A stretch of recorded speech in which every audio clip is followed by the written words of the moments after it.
Salve, salve, estamos de volta com os Pingos nos Is. Aqui Felipe Moura Brasil, com Augusto Nunes em São Paulo, lá de Brasília, José Maria Trindade. O empresário Fernando Bittar foi interrogado nesta segunda-feira pela juíza Gabriela Hart, substituta do Sérgio Moro, da 13ª Vara de Curitiba. Bittar, o ex-presidente Lula e outras 10 pessoas são réus no processo do sítio de Atibaia da Operação Lava Jato. Ele explicou que em um determinado momento passou a frequentar menos o sítio e que a família de Lula começou a utilizar mais a propriedade, inclusive levando objetos pessoais para o local. Coisa linda, né, Augusto Nunes? Você deve ter muitos amigos que emprestam suas casas. Tô à procura de um. Pelo Brasil e pelo mundo. Só eu procuro. O Bittar disse também que acreditava que o ex-presidente faria o pagamento das obras, mas o MPF afirma, ele acreditava que o Lula ia pagar pelas obras. Mas o MPF afirma que notas fiscais da reforma estão em nome do empresário, com pagamentos feitos pela OAS e pela Odebrecht, como no caso do empreiteiro Carlos Prado. Quem é que acredita que o Lula ia pagar reformas feitas pelas empreiteiras do Petrolão, que tinham um contrato público com a Petrobras durante os governos do PT e estavam lá fazendo um favorzinho extra, individual, pessoal, lá na casa de veraneio do Lula? É brincadeira essa conversa. O réu foi questionado sobre uma nota fiscal de prestação de serviços do empreiteiro em nome dele, Bittar, e de um contrato de prestação de serviços também em nome dele. Bittar disse que não tinha conhecimento. Andrezão, a gente tem um trecho aí desse depoimento do Fernando Bittar, que é considerado, acusado de ser o laranja do Lula no sítio de Atibaia. Solta aí. Vou falar uma coisa para a senhora. Eu imaginei que eles estavam pagando. Na minha cabeça. O senhor presidente? Tia Marisa e o presidente Lula. Tá. Eles que estavam pagando. Então, na minha cabeça não tinha nada ilícito. Não tem nada de ilícito num fato desse. Está pagando. Uma grande empreiteira. Na minha cabeça, desculpa, doutora, mas o presidente Lula saiu com uma popularidade enorme, as pessoas queriam agradar ele era um cara querido. Agradar uma coisa, mas pagar uma reforma de 700 mil, 300 mil? Não pagar, ele contratar uma empresa e pagar, não vejo problema. Se ele pagasse, se tivesse feito, aí a questão pode ser ética, pode ser uma discussão, mas do ponto de vista de negociata, não tinha nenhuma. Na minha cabeça, eles estão pagando a obra. Tá. Contrataram uma grande. Eu não faria. Olha, excelente intervenção da juíza Gabriela Hart. Vocês veem que aparentemente, é óbvio que a gente vai ver aí quais sentenças que ela vai dar ainda, mas aparentemente o Moro deixou em boas mãos o caso do sítio de Atibaia, porque o Fernando Bittar, você reparou, Augusto? Ele estava falando, não, eu achei que o Lula ia pagar, então na minha cabeça não tinha nada ilícito. E o presidente saiu com muita popularidade, então muita gente queria agradar ele. Aí existe contraditório. Tudo contraditório. Quer dizer, é o sujeito que não tem muita convicção do que fala, aí vai dando. Isso aí acontece na vida pessoal, né? Quando o sujeito vem com duas desculpas para um problema, quem tem uma razão para ter cometido algum problema, ter feito um erro e tal, normalmente tem uma razão muito específica sobre aquilo, né? Quando o sujeito começa a dar duas alegações, não, o Lula era muito popular, muita gente queria agradar ele, não, eu achei que ele ia pagar. Aí a juíza fala, bom, são duas coisas bastante diferentes. Completamente. Aí ela pegou, né? Exatamente. Aí é o seguinte, né? Nós que estamos habituados a lidar com imagem também, não só com a voz, a gente sabe que a voz também é reveladora, mas o rosto fala. O rosto fala. Você vê a expressão de uma pessoa. Como vimos, a expressão do Bittar está escrito assim, culpado. Estou mentindo. Ele está completamente perdido ali, porque, para o meu espanto, repito, os brasileiros, esses quadrilheiros que sabem roubar com tanta competência, com tanta volúpia, são um desastre em matéria de álibi. Eles não preparam. Ele nem treinou o discurso. Fica evidente que ele começa a dizer... eu achei que a tia Marisa e o tio Lula, o Lula ele não chama de tio, é o presidente, né? Eles pagariam e tal. E, sabe, ele tinha muito prestígio, então é natural que todo mundo queira agradar. Peraí, vai pagar ou vai ganhar? É aí que a juíza pega. Espera um pouquinho, o diferente é dar uma reforma. Mas ele estava indo para uma encruzilhada em que nenhum caminho ele poderia seguir. Os dois eram falsos. Os dois levavam ao penhasco. Ele não sabe nada disso aí. E é culpado, sim. E vem aí uma condenação, porque a voz da juíza também antecipa que ninguém gosta de ser tratado como idiota. E um depoimento desse é uma maneira de você achar que quem está te ouvindo é otário mesmo, ainda que seja uma juíza. Zé Maria Trindade, tem muita gente aí em Brasília querendo te agradar também, Zé Maria? Te pagar umas reformas na casa? Não, aquela propriedade rural que você tem ali perto de Brasília, Zé? Não, já em nem Goiás? Fazer nada, nem para dar... Não, tudo suado, dividido em prestação. Olha, eu vou repetir uma história que eu já contei aqui. No governo Collor de Mello, a situação era mais livre, né, legalmente, evidente. E houve, por exemplo, que todo mundo se lembra, os presentes aconteciam. E houve um que provocou um debate danado. O então ministro Ricardo Fiuza recebeu de presente, né, para o seu lago, no seu sítio, uma dessas motos aquáticas, né? E aí isso provocou, foi manchete em vários jornais, provocou um grande debate sobre o presente. Ele, gente, me deram de presente e tal.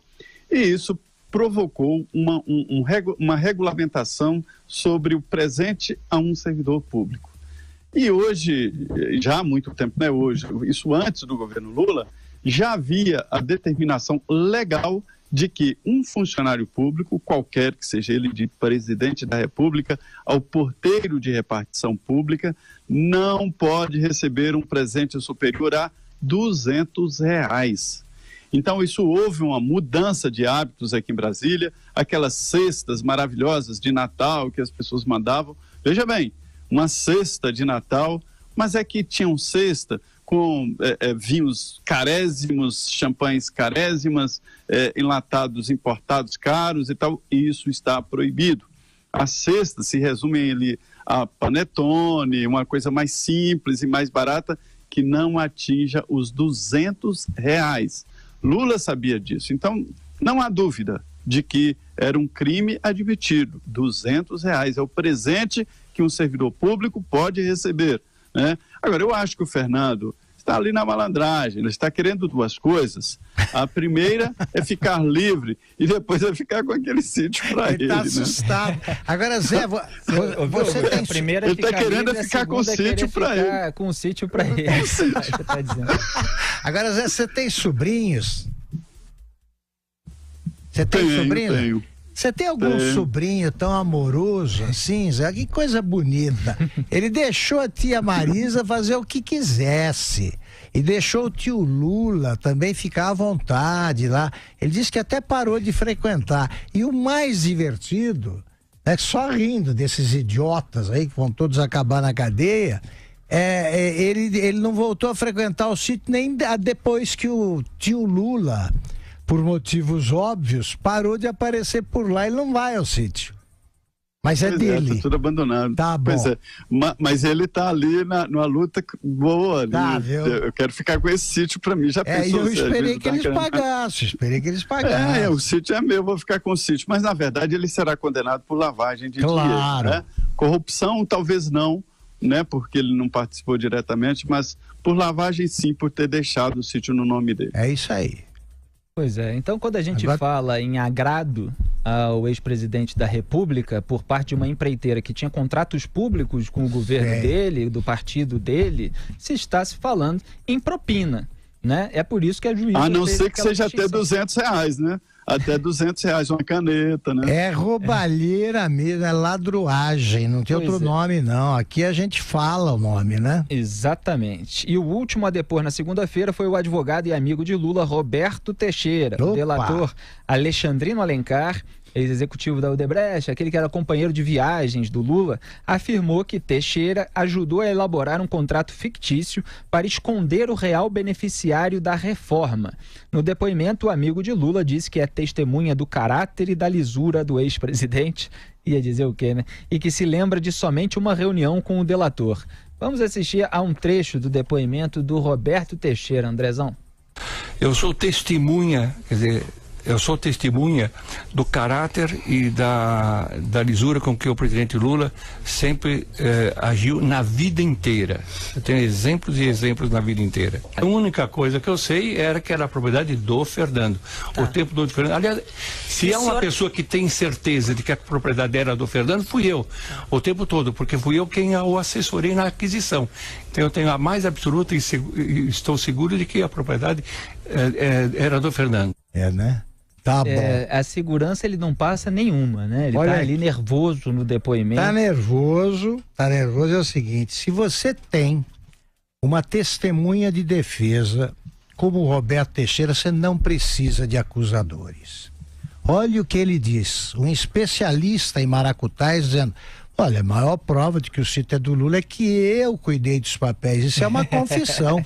Isso é uma confissão perigosa. Eu disse hoje, ele vive ameaçando me processar, então eu não tenho o menor problema em enfrentá-lo nos tribunais mais vezes. É o seguinte, alguém em países mais avançados no combate à corrupção, o Brasil mudou bastante com a Lava Jato, mas ainda não fomos tão longe quanto outros países.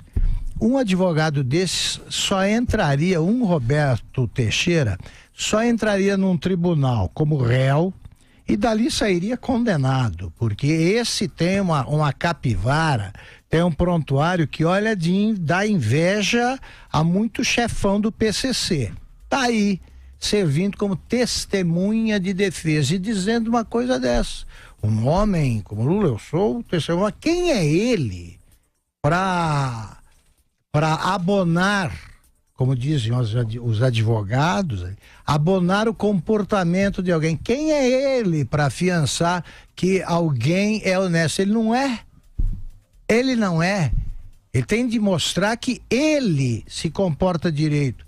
Tá aí, é o sogrão do advogado do Lula. Se a OAB funcionasse, os dois já não seriam advogados. Fala, Zé Maria. Isso parece aquela propaganda de TV em que o consumidor vai ao Paraguai comprar uma TV, né? E aquele típico enganador lá querendo empurrar uma TV falsa. Aí o consumidor pergunta: e a garantia? Aí ele se assusta: garantia? A garantia sou eu. Sou eu. Exatamente. É isso aí. É isso aí, dá tempo para mais uma nota. Gleisi Hoffmann e Paulo Pimenta estão tentando arrebanhar o que sobrou da claque petista para acompanhar amanhã, do lado de fora do prédio da Justiça Federal do Paraná, o depoimento de Lula à juíza Gabriela Hart no âmbito do processo do sítio de Atibaia. Será a primeira vez que o ex-presidente, condenado por corrupção e lavagem de dinheiro, deixará a carceragem da Polícia Federal desde que foi preso em 7 de abril deste ano. Lula vai sair da cadeia, mas ele vai voltar rapidinho e, se tudo correr bem nesses processos, vai ficar lá mofando durante muito mais tempo em razão dos crimes que cometeu. Agora, vocês viram aí a intervenção precisa da Gabriela Hart no depoimento do Fernando Bittar, e eu espero que a gente tenha também logo, né, Augusto, as imagens do depoimento do Lula para que a gente possa exibir aqui e comentar, que vai ser imperdível. Claro, e é o seguinte, eu vi nos jornais aí que o Lula está triste, né, na cadeia. Imaginem a manchete oposta: Lula está contente na cadeia. A cadeia não é para alegrar ninguém, é para pensar na vida, e no caso de um preso modelo como ele, aproveitar para ler os romancistas, os grandes romancistas russos, né? Como ele jura que faz, ou assistir a missa das 6 na TV Aparecida. Agora, acabou o Moro, né? Acabou a desculpa. O grande Satã do PT não está presente. Então, o Lula vai enfrentar agora a justiça sem medo. Assim que ele deveria estar animado, porque olha, pronto, acabou. O chefe da conspiração está fora. Ou ele vai dizer que a juíza que está cuidando do caso também está na conspiração? Não. Ela conspira pelo cumprimento da lei, se é que se pode usar o verbo para quem age assim. Vai sofrer um interrogatório tão enérgico, e isso essa palavra é a que deve ser aplicada ao bom juiz. Vai passar pelo mesmo pela mesma experiência enfrentada aí pelo Pitar, aí, o sobrinho postiço dele. Vamos ver o que ele vai dizer depois da conversa com a juíza. José Maria Trindade? O Lula, quando assiste lá a missa através da Rede Vida, ele deve acompanhar tudo daqui de fora sem falar nada e deve sofrer muito. Mas eu vou te falar uma história aqui, viu, Augusto e Felipe? Será um depoimento que marca o último ato desse processo. Em seguida, logo depois, a defesa é ouvida, alegações finais e pronto. Então, depois do depoimento do ex-presidente Lula, a juíza poderá, então, já assinar a sentença. Para você ver como está próximo demais esse outro processo de ser concluído, né? Deve ser concluído esse ano ainda, Zé? Sim, com certeza. Sim, né? Logo depois do depoimento, já a está juíza pronta para... já pode. Está pronta para... Fica a cargo da juíza.